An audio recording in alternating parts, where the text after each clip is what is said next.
ng panahon at sarili sa Diyos. Set apart to the Lord. Pangalawa, purity and power.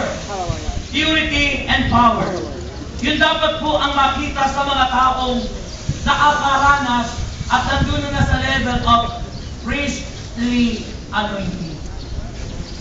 May commitment, righteous life, holy living, nandun set apart to the Lord. Yung mga tao, then, purity and power. Kalinisan at yung kapangyarihan ng Diyos at sumasa.